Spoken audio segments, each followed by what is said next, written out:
जो अज्ञान से युक्त हैं, जिनका ज्ञान ढका गया है, वो ऐसा सोचा करते हैं आज ये हमने लाभ प्राप्त कर लिया, कल मैं ऐसा भी लाभ प्राप्त करूंगा, ये कमाया वो कमाऊंगा, इतना धन एकत्रित हो गया, अब इतना और कर लूंगा और परम सुखी हो जाऊंगा।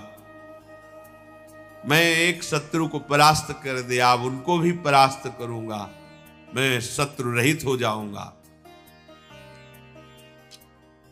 मैं ईश्वर हूं, मैं स्वामी हूं, मेरे पास इतना धन है, इतना जन है, मैं इस तरह की जो आसुरी प्रवृत्ति है वो कभी भजन में नहीं लगने देती। धन का आश्रय, जन का आश्रय, विद्याभिमान, शरीराभिमान, मान सम्मान की प्रियता, सब आसुरी बुद्धि है। शरीर न्यौछावर कर दिया आप श्री जी के प्रति, अब जैसा चाहे वैसा करें। बड़े बड़े महापुरुषों के जीवन में बड़ी बड़ी विषम परिस्थितियां आती हैं, उपासक को घबराने की जरूरत नहीं। पूज्य श्री सनातन गोस्वामी जी निरंतर भजन में डूबे हुए महापुरुष, जब पुरी में महाप्रभु के समीप थे तो पूरे शरीर में ऐसे खुजली हुई, घाव हो गए, उनसे मवाद बनने लगा। और महाप्रभु जब देखते सनातन जी को तो हृदय से लगाते, उनके शरीर में वो लग जाता, बहुत क्लेश होता उनका, इससे अच्छा है शरीर छोड़ दे। कई बार महाप्रभु से प्रार्थना की, प्रभु इस अधम के शरीर को मत छोड़। प्रभु ने कहा, सनातन जब तुम्हें हृदय से लगाते हैं तो श्री कृष्ण प्रेम बढ़ता है, इसलिए मैं तो हृदय से लगाऊंगा। और सनातन जी को ये आंतरिक कष्ट होता कि महाप्रभु के निर्मल विग्रह में हमारे शरीर का ये, अब शरीर को ही नष्ट कर देते हैं। रथ यात्रा में जगन्नाथ भगवान की जो होती है, विचार किया वहां अपने शरीर को श्री ठाकुर जी के रथ के नीचे दबाकर पूर्ण कर देते। महाप्रभु को उनकी मानसिक भाव का पता चला। महाप्रभु ने कहा, सनातन अभी शरीर तुम्हारा है, इस शरीर के रखने या छोड़ने का भी अधिकार तुमको है। उनका प्रभु ये तो आपको समर्पित, फिर आप ऐसा कैसे सोच सकते हैं? जब आपका अधिकार ही नहीं है, आप शरणागत है, आपने तन मन प्राण समर्पित कर दिए हैं, फिर आपको ऐसा सोचने का अधिकार नहीं है। प्रभु बहुत दुख होता है जब आप आलिंगन करते हैं और आपके ऐसे दिव्य कंचन वर्ण शरीर में वो हमारे घावों का हमें बर्दाश्त नहीं होता। दौड़कर महाप्रभु ने हृदय से लगाया, तत्काल दिव्य शरीर वो सब खत्म।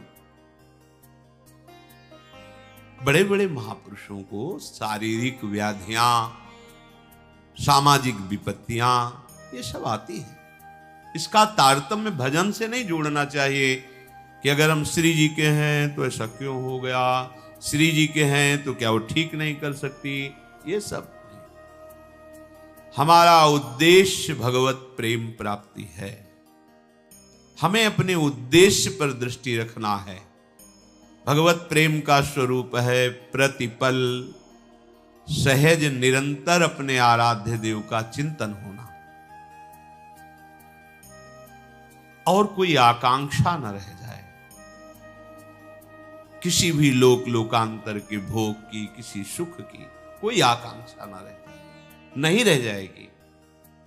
बड़े बड़े सिद्ध महापुरुषों को यही अपने वृंदावन ब्रज क्षेत्र में महामहिम श्री पंडित बाबाजी महाराज, पंडित रामकृष्ण जी महाराज, ऐसे महापुरुष जो बाल्यावस्था में ही भगवान के साथ कंचा गोली खेलते थे, गोविंद देव जी के साथ। एक भंडारा किया तो संतों के पास अर्थ आ जाता है तो संत सेवा में लगता है, ठाकुर सेवा में लगता है।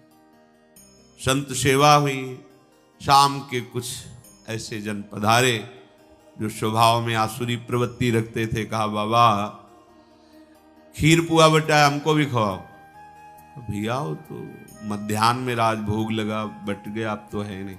लाठी से प्रहार किया, खोपड़ी फूट गई, रक्त स्राव होने लगा, और वो कुटिया में गए तो उन्हें कुछ मिला नहीं, तो वही अपने गमछे से फिर पट्टी बांधी।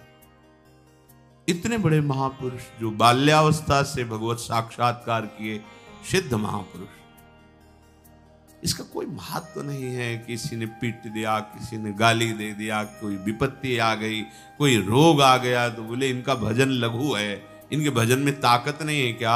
नहीं, जिसने मारा था वो भस्म हो जाना। अभी साधुता समझते क्या हो?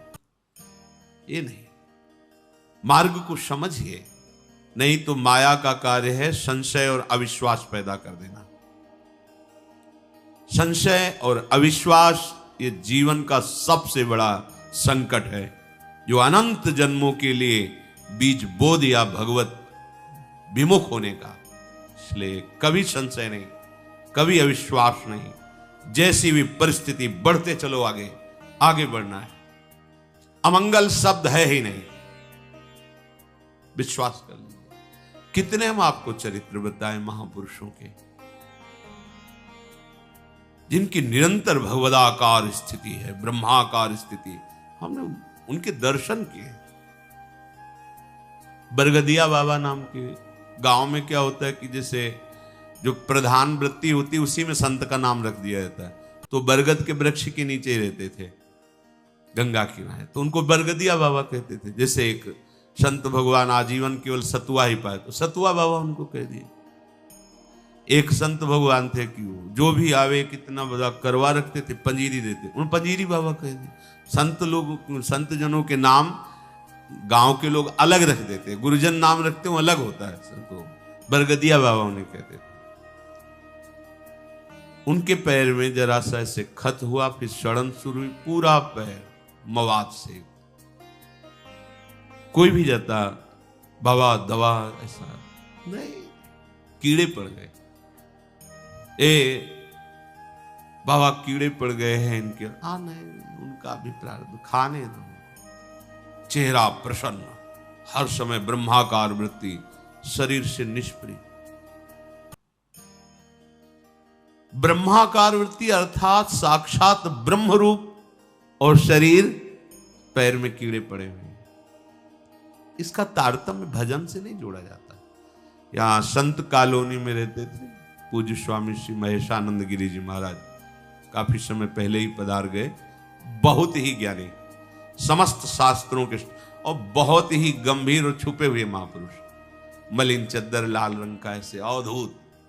जब जाते बात करते तो ऐसा लगता जैसे अमृत पिला रहे हो। शास्त्रों की गूढ़ बातें, साधना की गूढ़ बातें। तो जो संतों की मंडली चलती रहती ना, सुबह देखो परिक्रमा मार्ग में, उसी मंडली में एक संत बड़ी ही ऊंची स्थिति के, एक गशाहरी होती है यहाँ अंगुलियों के मोड़ में, जहां से वो फिर धीरे बहुत ही जलन पैदा करती है। 2-3 दिन मंडली में नहीं गए तो स्वामी जी महाराज उनके समीप गए, महेशानंद गिरी जी, और देखा उनका। स्वामी जी रामकृष्ण मिशन, चलो इसका ऑपरेशन।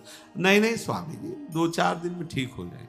धीरे धीरे वो बढ़ी, फिर हाथ 10 दिन बाद गए तो यहां तक हाथ ऐसे पीला मवाद से भरा। उनका स्वामी जी अब तो आपको चलना पड़ेगा, अब आपकी बात नहीं सुनेंगे, आपको चलना पड़ेगा।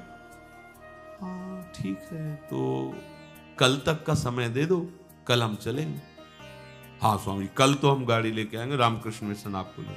कल जब गए तो आसन में से बैठे, निष्प्राण हो चुके थे, शरीर चला गया। महापुरुषों जो भगवत चरणारविंद में इतने तल्लीन है, वो चाहें तो नई सृष्टि कर सकते हैं। वो अपने अंगों की पीड़ा को नहीं मिटाया, क्योंकि जानते नाशवान शरीर, इसको भोग लेते हैं और प्रिया प्रीतम के समीप चलते हैं। ये संशय वृत्ति हृदय में बिल्कुल नहीं होनी चाहिए कि यदि भजन का फल सुख है तो इनको बुखार क्यों आ गया, भजन का फल सुख है तो इनका अंग भंग कैसे हो गया, भजन का फल भगवान रक्षा करते तो इनको गाली किसने दे दी, इनको पीठ किसने दिया। हमें सावधान रहना है, हमारी निष्ठा में परिवर्तन ना आने पावे, और चाहे जैसी परिस्थिति हो वो हमारे प्रभु से पास होके आ रही। पक्का समझ लीजिए, हमारे द्वारा कितने भयंकर पाप हुए तुम क्या जानो। मेरे कृपालु प्रभु आज कृपा करके उनको बहुत कम में भुगता करके अपने मार्ग में ले चल रहे हैं। उनकी कृपा का पता नहीं। हम लोग अज्ञानी केवल वर्तमान को देख, हमने तो भजन किया, कभी कोई गलती की, गलतियों का खजाना जमा है तुम्हारा, आज उनकी कृपा से तुम भजन कर रहे हो। तो ये शरीर जब बना था तो उसका प्रारब्ध निश्चित हो गया था, इस अवस्था में इस दंड को तुम्हें भोगना है, तो दंड दे रहे हैं और उसके साथ दुलार कर रहे हैं और हमारा अविनाशी मार्ग पुष्ट हो रहा है। कितनी बड़ी कृपा है। तो हम हर समय कृपा का अवलोकन करें, कभी किंचन मात्र भी प्रभु पे संशय न करें, उनके विधान में प्रश्नवाचक चिन्ह न लगा दें। ऐसा क्यों किया प्रभु? प्रभु क्या ऐसा नहीं कर सकते थे? निश्चित मानिए कोई भी शरणागत के ऊपर जो विधान हो रहा है वो प्रभु का बहुत सोचा समझा विधान है।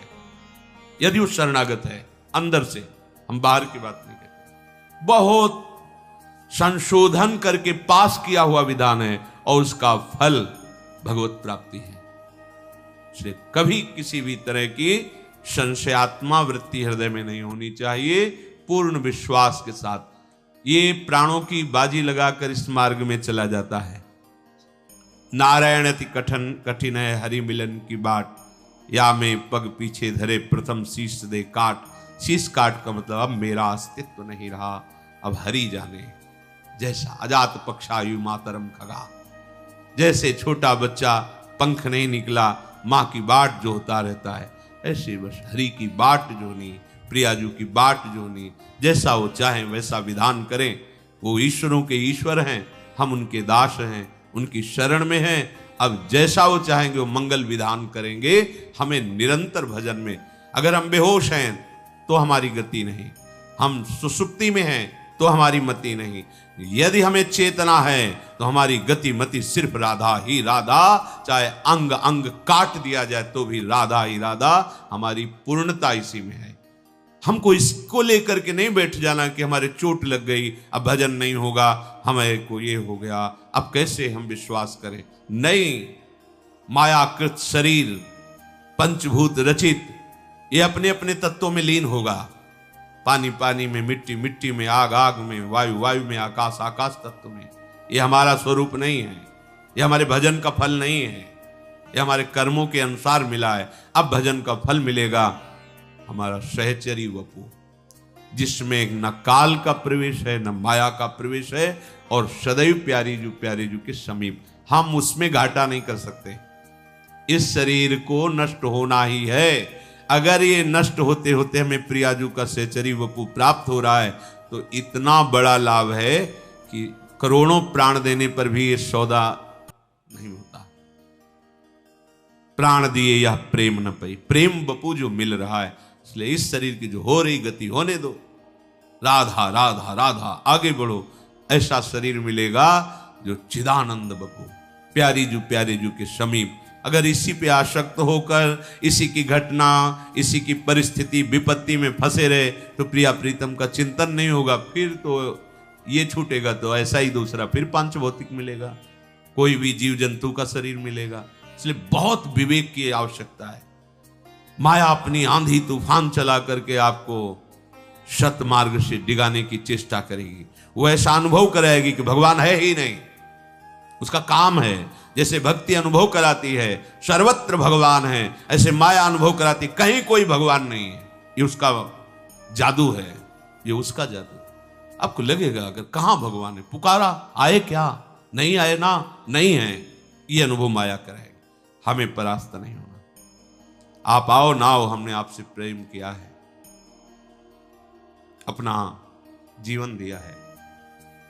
अब आप जैसा चाहो व्यवहार करो हमारे साथ, क्योंकि हमारा कुछ है ही नहीं, वो आपका है। आगे बढ़ो, बिल्कुल कहीं किंचन मात्र भी पीछे की तरफ कदम ना हो जाएं। सत्संग का यही फल है। हम जहां हैं इतनी दृढ़ता पूर्वक पैर रखें कि पीछे नहीं, बढ़ेंगे तो आगे बढ़ेंगे, नहीं तो खड़े खड़े पुकारते रहेंगे, आपको आना पड़ेगा। हमारे कदम बढ़ेंगे तो आगे बढ़ेंगे, अब पीछे नहीं।